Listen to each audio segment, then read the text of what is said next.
பர்திமேயு சுவிசேஷ ஊழியங்கள் வழங்கும் நற்செய்தி நேரம். தேவ செய்தி பாஸ்டர் ஆர். அகஸ்டின். இந்த நாளில் உங்களோடு மறுபடியும் எப்போதும் போல சந்திக்கவும் தேவனுடைய வார்த்தையை சொல்லவும் ஆண்டவர் கொடுத்திருக்கிற இன்னும் ஒரு நல்ல தருணத்திற்காய் ஸ்தோத்திரம். ஏன்னா இந்த உலகத்தில் நமக்கு கிடைக்கிற தருணங்களை பிரயோஜனப்படுத்தணும். அதனால தான் வேதமும் சொல்லுது, காலத்தின் அருமையை அறிந்து என்ன செய்யணுமா, வாழ வேண்டும். காலம் கிடைக்காது. ஏன்னா இப்போ இருக்கிற காலம் அடுத்த நாள் எப்படி இருக்கும் நமக்கு தெரியாது. காலங்கள் கடந்து போகிறது.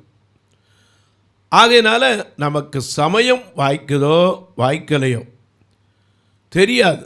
ஆனால் எப்படி இருந்தாலும் சுவிசேஷத்தை ஜனங்களுக்கு சொல்லியே ஆக வேண்டும். ஏன்னா இயேசு சொன்னார், இந்த ராஜ்யத்தின் சுவிசேஷம் சகலருக்கும் பிரசங்கிக்கப்பட வேண்டும். அப்படி பிரசங்கித்தால்தான் முடிவு வரும் என்று சொல்லியிருக்கிறார். எல்லா இடத்துலையும் பிரசங்கிச்சிட்டோன்னு இன்னும் எல்லாராலையும் என்ன செய்ய முடியாது, சொல்லவும் முடியாது. இன்னும் சொல்லப்படாத இடங்கள் ஏராளம் ஏராளம் என்று தான் சொல்லுவேன். நமக்கு கிடைக்கிற தருணங்களில் அதை பயன்படுத்தி தேவனுடைய வார்த்தையை சகலருக்கும், அதே சமயத்தில் ஐயா எல்லாரும் எளிதில் புரிந்து கொள்ளக்கூடிய வகையிலும் சத்தியத்தை சொல்லி ஆக வேண்டும். அதைத்தான் கர்த்தர் செய்வதற்கு நம்மை அழைத்திருக்கிறார். அந்த அழைத்தவர் உண்மையுள்ளவர், கடைசி மட்டும் முடிவு பரியந்தும் நம்மை நடத்துவார். இந்த நாளில் உங்களோடு நான் ஒரு காரியத்தை பேச வேண்டும். ஏன்னா அன்றைக்கி ஒரு அம்மையார், முந்தா நாள் நான் லீவு தான், பொங்கலில் எங்கேயும் போக முடியல. காரணம் எல்லா பக்கமும் பலவிதமான பிரச்சனைகள் இருந்தது, வெளியே போய் பண்ண முடியாது. அது தமிழர் திருநாள். அதனால் நான் அன்றைக்கு ஆலயத்தில் இருந்தபோது ஒரு 15 நிமிடம் ஒரு அம்மையார் என்னிடத்தில் பேசுனீங்க.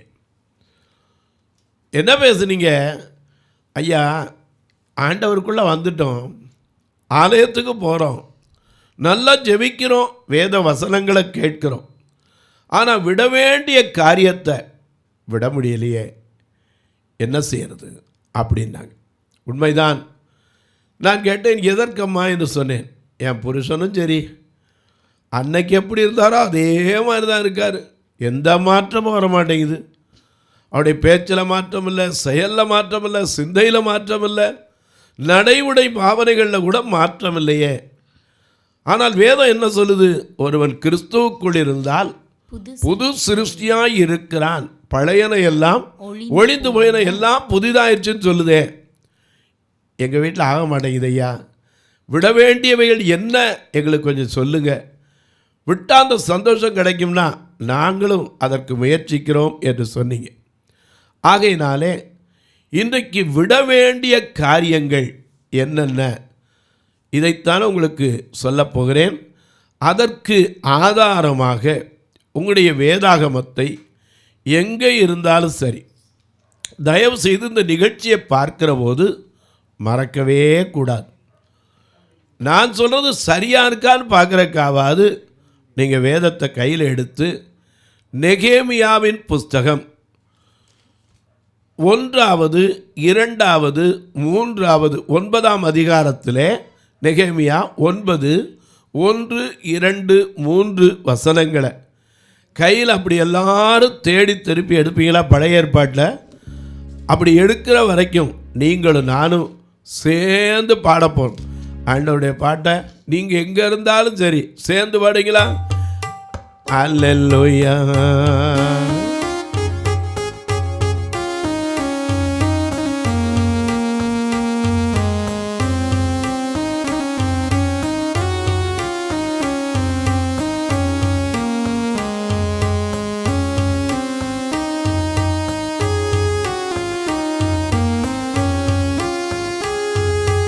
எனக்காய் ஜீவன் விட்டவரே, என்னோடிருக்க எழுந்தவரே, எனக்காய் ஜீவன் விட்டவரே, என்னோடிருக்க எழுந்தவரே, என்னை என்றும் வழி நடத்துவாரே, என்னை சந்திக்க வந்திடுவாரே, என்னை என்றும் வழி நடத்துவாரே, என்னை சந்திக்க வந்திடுவாரே. இயேசு போதுமே, போதுமே, இயேசு போதுமே, போதுமே, எந்த நாளிலுமே என்னிலுமே எந்த வாழ்விலே இயேசு போதுமே.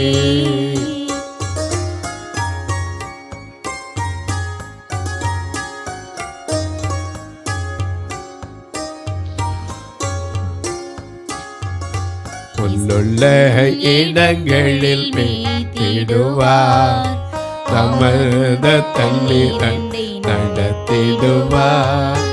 உள்ளுள்ள இடங்களில் மேய்த்திடுவார், அமர்ந்த தள்ளி நடத்திடுவார். ஆத்துமாவை தினம் தேற்றிடுவார், மதன பள்ளத்தாக்கில் காத்திடுவார். ஆத்துமாவை தினம் தேற்றிடுவார், மதன பள்ளத்தாக்கில் காத்திடுவார். இயேசு போதுமே, போதுமே, இயேசு போதுமே, போதுமே, எந்த நாளிலுமே என்னிலுமே எந்த வழியிலே இயேசு போதுமே.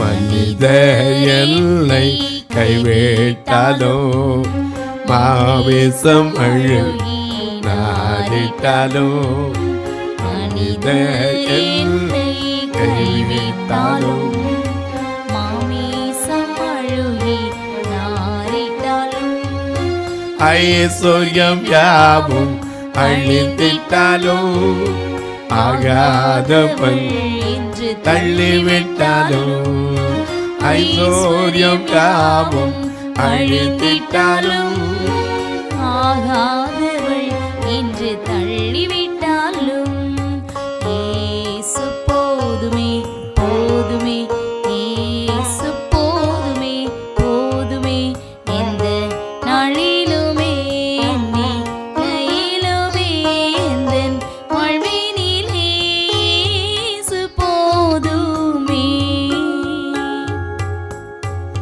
எல்லாம் எடுத்திருப்பீங்க.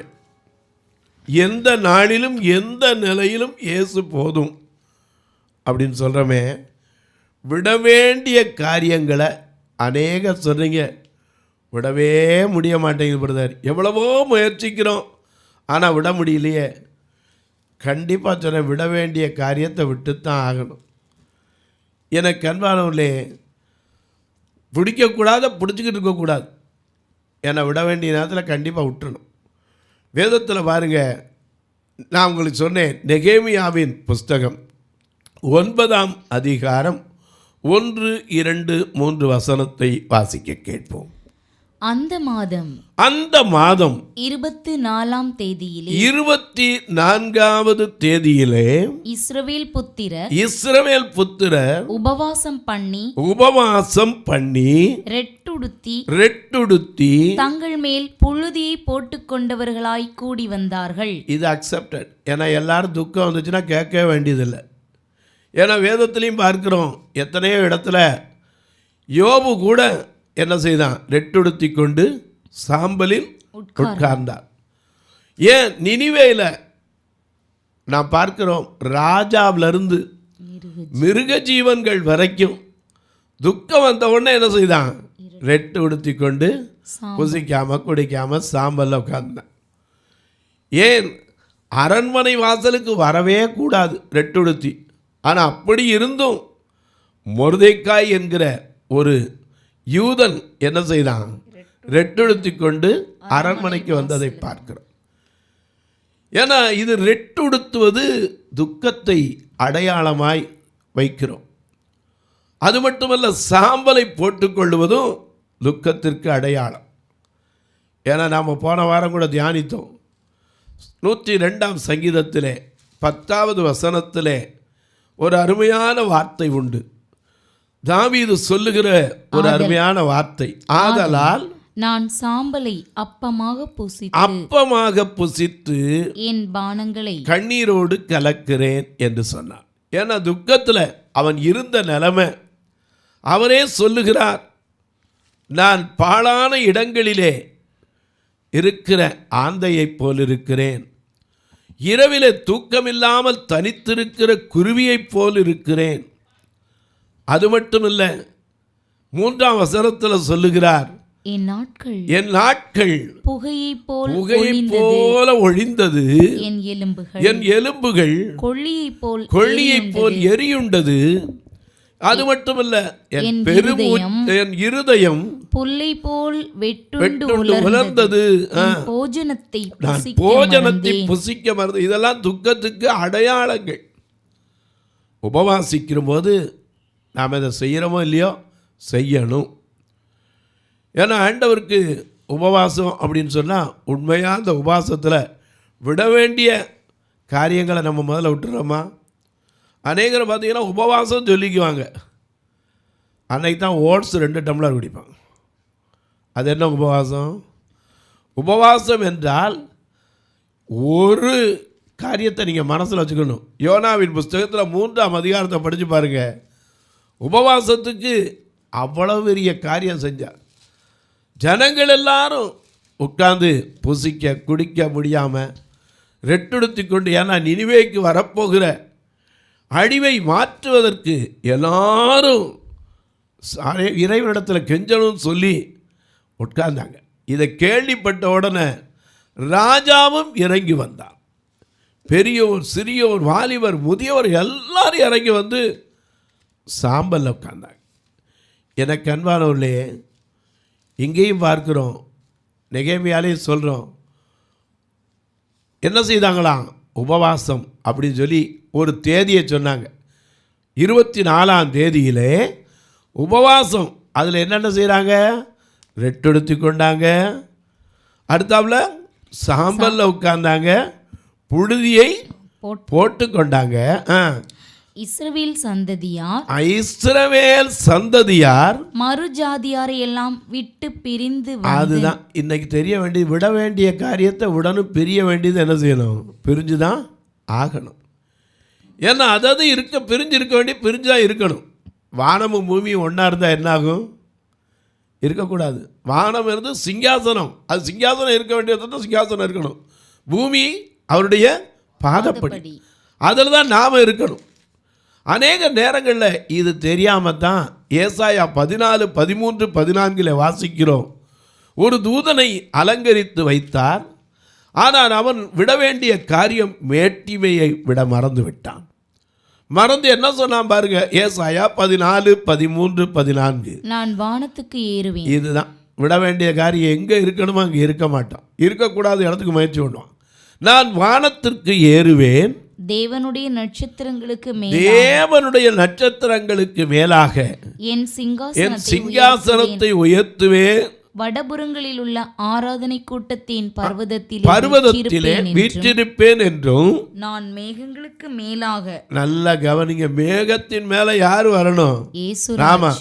அங்க போனாலும் பெருமை விடல. ஆண்டவர் அலங்கரித்து அவனுக்கு அழகை கொடுத்து ஞானத்தை கொடுத்து எங்க வச்சாரு?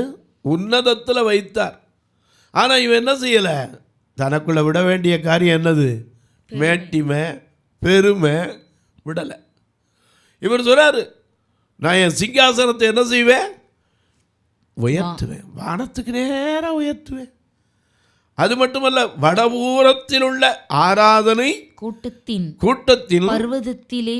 பர்வதத்திலே வீற்றிருப்பேன் என்றும் நான் மேகங்களுக்கு மேலாக உன்னதங்களில் ஏறுவேன். இது செய்யலாமா? இன்னைக்கு அதான் பிரச்சனை. ஆண்டவருக்குள்ளே வரும்போது விட வேண்டிய காரியங்களை எல்லாத்தையும் விட்டணும். நமக்குள்ள அதுதான் பிரச்சனை. இங்கே பார்க்குறோம், உபவாசம் எல்லாம் செஞ்சுட்டாங்க. ஆனால் அவங்க செய்ய வேண்டிய ஒரு முக்கியமான காரியத்தை 2ஆவது வசனத்தில் செய்கிறாங்க. நெகேமியா 9:2 என்ன செய்கிறாங்க?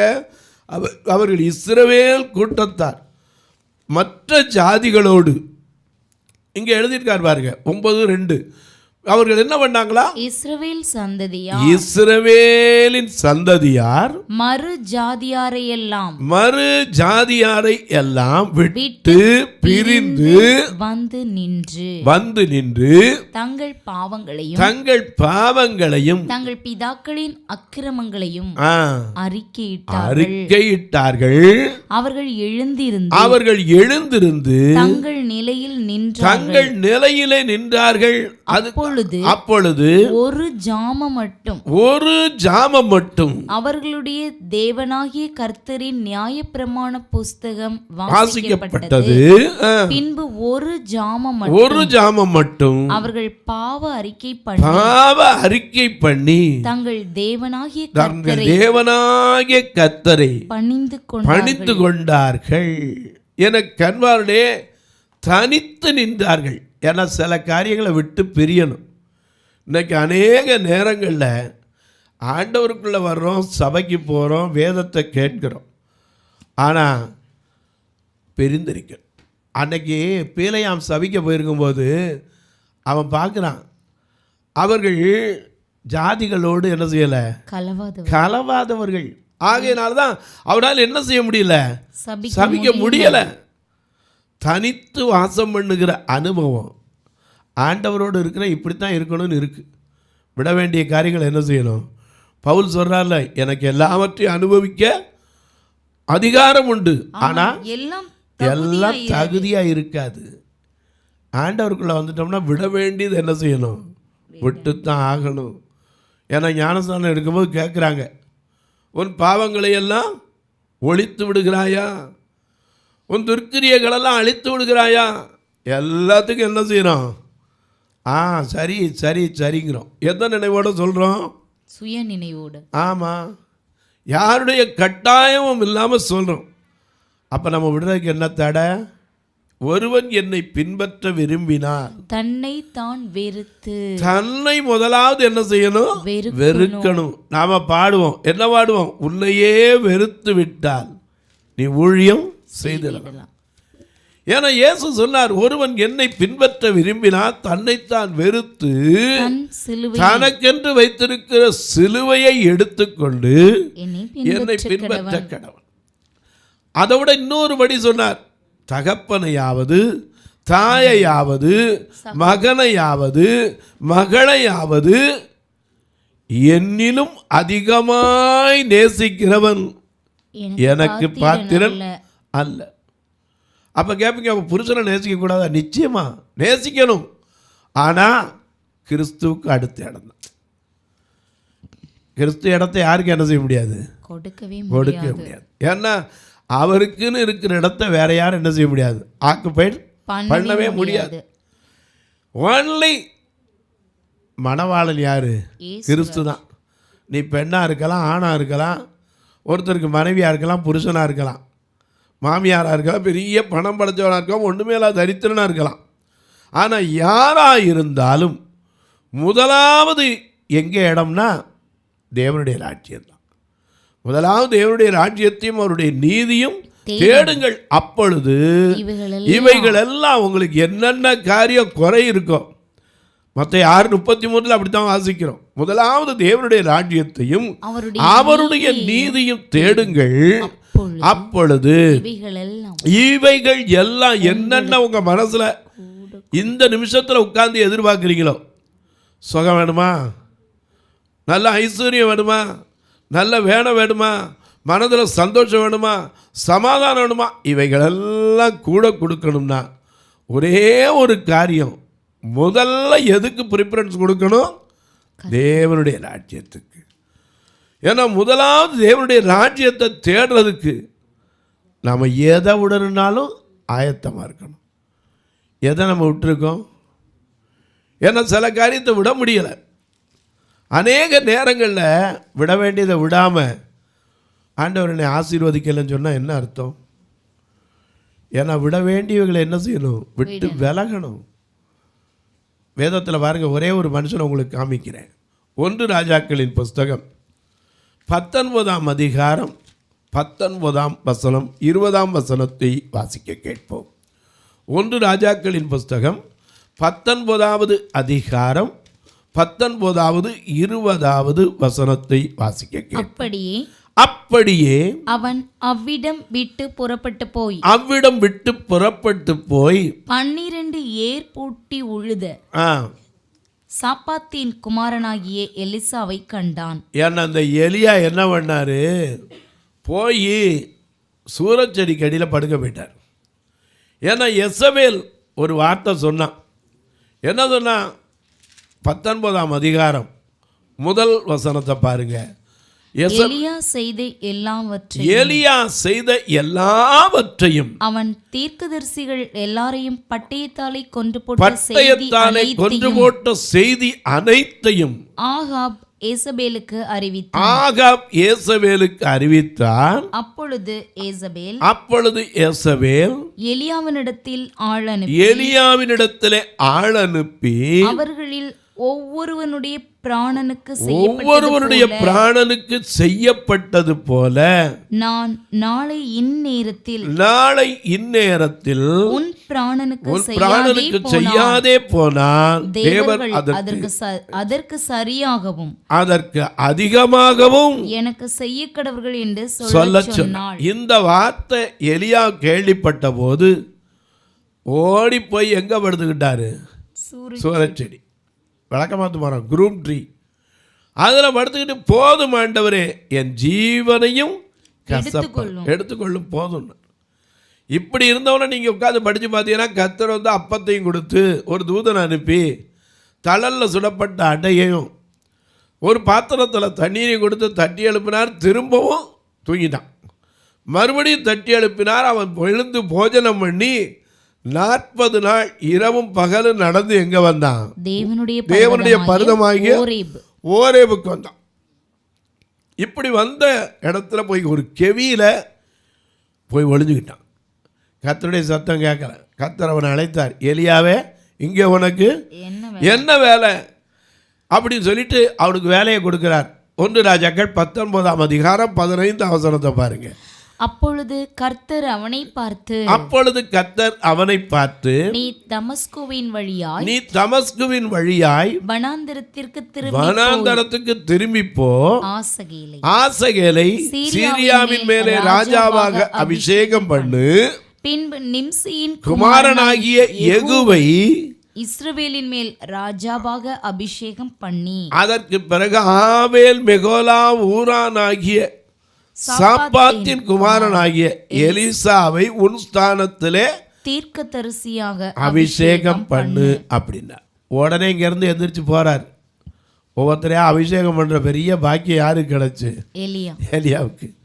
ஏன்னா அபிஷேகம் என்பது இன்னைக்கு அநேகர் கிடைக்கலங்கிறீங்க. நாமளும் பாடிக்கிட்டு இருக்கோம், ஊற்றுமையா உம்முடைய வல்லமையை தாகத்தோடு காத்திருக்கிறோம். அந்த வல்லமையை பெறணும்னா ஆண்டவர்கிட்ட காத்திருந்தா தான் கிடைக்கும். ஏன்னா அப்போஸ்தலர் 8ஆம் அதிகாரத்தில் ஒரு மனுஷன் நினச்சான். என்ன நினச்சான்? தாங்கிட்ட இருக்கிற பணத்தெல்லாம் கொண்டு போய் கொடுத்து தேவனுடைய வரத்தை எதனால வாங்கணும்னு நினச்சான்? உடனே அங்கேருந்து வார்த்தை வந்துச்சு. என்ன வார்த்தை வந்துச்சு? உன் பணமும் நீயும் எனக்கு கண்வார்த்தை. ஆண்டவருக்குள்ள வந்துட்டோம்னா எல்லாத்தையும் விட்டுணும். உலகத்தின் பெருமை, செல்வத்தின் பற்று எல்லாம் உதறிவிட்டேன். உடற்பொருள் ஆவி உடைமைகள் யாவும் ஒப்பு கொடுத்து விட்டேன். ஏன்னா நான் அவருடைய ஆலயம். மறந்துடக்கூடாது. அவர் சொல்றார், நீங்களே தேவனுடைய ஆலயம் என்று 1 கொரிந்தியர் 3:16-17 வாசிக்கிறோம். நீங்களே தேவனுடைய ஆலயம் என்றும் தேவனுடைய ஆவி உங்களில் வாசமாய் இருக்கிறார் என்றும் அறியாதிருக்கிறீர்களா? எனக்கு அன்பானவர்களே, நமக்குள்ள இருக்கிற ஆவி எது? கர்த்தருடைய ஆவி. அந்த கர்த்தருடைய ஆவி எங்கே உண்டோ அங்கே என்ன இருக்கணும்? விடுதலை இருக்க வேண்டும். கடந்த வாரத்தில் உங்களோட 6 செய்தி அதை குறித்து தான் பேசியிருப்பேன். ஆனால் ஏன் நமக்கு விடுதலை கிடைக்கல, ஏன் நமக்கு சந்தோஷம் வரல, ஏன் நமக்கு ஆசீர்வாதம் வரல? நாம் விட வேண்டியதை என்ன செய்யலை? விடலை. விடக்கூடாதெல்லாம் விட முயற்சி வைக்கிறோம், ஆனால் விட வேண்டியது என்ன செய்யலை? விடலை. தொலைக்காட்சியில் பார்க்கிறவர்களே, இந்த நிகழ்ச்சியை நாள்தோறும் பார்க்குறீங்க, கேட்குறீங்க, பரவசம் அடைகிறீங்க. நல்லது. கேட்பதோடு விட்டுறாமல் ஒரு வார்த்தை ஜெபம் பண்ணுங்க. இந்த நிகழ்ச்சி தொடர்ந்து வருவதற்கு பொருளாதார தேவைகள் சந்திக்கப்பட ஜெபிங்க. எங்கள் சபை ரெண்டுமே பார்வை இல்லாத மக்கள். நீங்கள் ஒருவேளை கேட்கலாம், வந்து பாருங்கள், திருநெல்வேலியில் இருக்க ஆலயத்தை வந்து பாருங்கள். 15 கிலோமீட்டர் பஸ் ஸ்டாண்டுக்கு அங்கிட்டு இருக்குது. இவங்களை எல்லாரையும் கூட்டு வரைக்க வாரம் 4000 ரூபா. அவங்கள எல்லாரையும் சாப்பிட வைக்கணும். மதுரையில் இருக்க ஆலயமும் அதுபோல் பார்வையற்ற மக்கள் கூட்டு வர செலவு தான் கிடையாது, எல்லாருக்கும் சாப்பாடு விட்டு அனுப்புவோம். எனக்கு அன்பார்ந்தவர்கள், பிறந்த நாள், திருமண நாள் போன்ற நல்ல நாட்களில் உங்களுக்கு ஏதாவது ஒரு காரியத்தில் கர்த்தர் அற்புதம் செய்தார் என்றால், நீங்களும் உதவி செய்ய வேண்டும் என்று கர்த்தரால் ஏவப்பட்டால், இப்படிப்பட்ட மக்களுக்கு உணவு கொடுக்க உதவலாம், உடை கொடுக்க உதவலாம், ஊன்றுகோல் கொடுக்க உதவலாம், ஆடியோ வேதாமம் கொடுக்க உதவலாம், இந்த பார்வையற்றோருக்கு பிறந்த பிள்ளைகளுடைய கல்விக்கு உதவலாம். அதைவிட பார்வையற்றோர் மரித்தா கூட சொந்தக்காரன் கை நீட்ட மாட்டான், ஃபியூனரல் ஃபண்டுக்கு உதவலாம். எத்தனையோ கட்டுமான பணிகள் கட்டி முடிக்கப்படாதபடிக்கு இன்னும் அறைகள் கூட நெருக்கமான விதத்தில் தான் இருக்குது, அதனுடைய கட்டுமான பணிக்கு உதவலாம். கர்த்தர் ஏவினால் தொடர்பு கொள்ளுங்க. ஒருவேளை கேட்கலாம், எப்படி தொடர்பு கொள்ள? 2 நம்பர் இதில் வந்துக்கிட்டே இருக்கும். ஜிபே, ஃபோன்பேலாம் உண்டு. இல்லையா, நான் அது வழியாக தொடர்பு கொள்கிறேன், ஆனால் எனக்கு கொஞ்சம் பில்லு வைக்கிறதுக்கு வழி உண்டான்னு கேட்டிங்கன்னா, நிச்சயமாக 8438852500 இந்த நம்பரை உங்கள் கூகுளில் அடித்து பாருங்கள். பார்வையற்றோர் சேரிட்டபிள் ட்ரஸ்ட்டுன்னு வரும். இல்லை எனக்கு அதெல்லாம் தேவையில்லைங்க, சுவிசேஷம் தான் முக்கியம் அப்படின்னீங்கன்னா, நீங்கள் அதை ஜிபே, ஃபோன்பே வழியாக தொடர்பு கொள்ளலாம். உங்களுக்கு பில்லு ஆண்டவர் கொடுக்குறதுக்கும் நான் பில்லு வச்சு தான் ஆவேன்னு சொன்னால் நீங்கள் அதன் வழியாக தொடர்பு கொள்ளலாம். கட்டாயம் அல்ல, விசனமாயல்ல. உங்கள் ஜெபக்காரி எது இருந்தாலும் காலை 10 மணிக்கு மேலே சொல்லலாம். இப்போ உங்களுக்காக ஜெபிக்கட்டுமா? நல்ல பிதாவே, நன்றியோடு துதிக்கிறோம் சுவாமி. நாங்கள் விட வேண்டியவைகளை விட்டிருக்கிறோமா? எங்களை நாங்கள் ஆராய்ந்து பார்த்து எங்களுக்குள் இருக்கிற விட வேண்டிய காரியங்கள் என்ன, அதை கர்த்தர் எங்களுக்கு திட்டமும் தெளிவுமாய் சொல்ல வேண்டும் என்று ஜெபிக்கிறேன். உடைய திருநாமத்தை மட்டும் மகிமைப்படுத்தும். இந்த தொலைக்காட்சி முன்னாடி இருந்து வேதனையோடு, கண்ணீரோடு, மனதில் பலவிதமான பாடுகளோடு அமர்ந்திருக்கிற ஒவ்வொருவருக்கும் விடுதலையை கர்த்தர் தருவீராக, சமாதானத்தை தருவீராக, சந்தோஷத்தை தருவீராக, நிறைவான ஆசீர்வாதத்தை தருவீர். இயேசுவின் நாமத்தில் ஜெபிக்கிறேன் நல்ல பிதாவே, ஆமென். சபை ஆராதனை ஞாயிறு காலை 10 மணி முதல் 12 மணி வரை. இடம் பர்திமேயு சுவிசேஷ ஆலயம், அன்னை சத்யா நகர், இளமனூர் அஞ்சல், சக்கிமங்கலம் வழி, மதுரை மாவட்டம். பின்கோட் 625201 மற்றும் பர்திமேயு சுவிசேஷ ஜெப வீடு, flat number 107, Eden garden, Muthur, Tirunelveli. Pincode 627011. சிறப்பு உபவாச கூட்டம் ஒவ்வொரு மாதமும் 2வது சனிக்கிழமை காலை 10 மணி முதல் 1 மணி வரை நாகர்கோவில் YMCA ஹாலில் வைத்து நடைபெறுகிறது. மற்றும் ஒவ்வொரு மாதமும் 4வது சனிக்கிழமை காலை 10 மணி முதல் 1 மணி வரை திருநெல்வேலி புதிய பேருந்து நிலையம் அருகில் உள்ள கிரேஸ் ஹாலில் வைத்து நடைபெறுகிறது. எங்கள் எல்லா ஆராதனைகளிலும் கலந்து கொண்டு தேவனை மகிமைப்படுத்த அன்பாய் அழைக்கிறோம். உங்கள் உதாரத்துவமான காணிக்கைகளினால் இவ்வூழியத்தை தாங்க விரும்பினால் R Augustine, account number 5021364331, IFSC code IDIB 000B066, Indian bank, BP Kulam, Madurai. GPay number 9842181917, BGM ministries மற்றும் 9442559772, பிளைண்ட் மினிஸ்ட்ரீஸ் அகஸ்டின். உங்கள் தொடர்புக்கு பாஸ்டர் ஆர் அகஸ்டின், பர்திமேயு சுவிசேஷ ஊழியங்கள், நாகமலை, புதுக்கோட்டை, மதுரை 625019. தொலைபேசி எண்கள் 9842181917 மற்றும் 9442559772. கர்த்தர் தாமே உங்களை ஆசீர்வதிப்பாராக.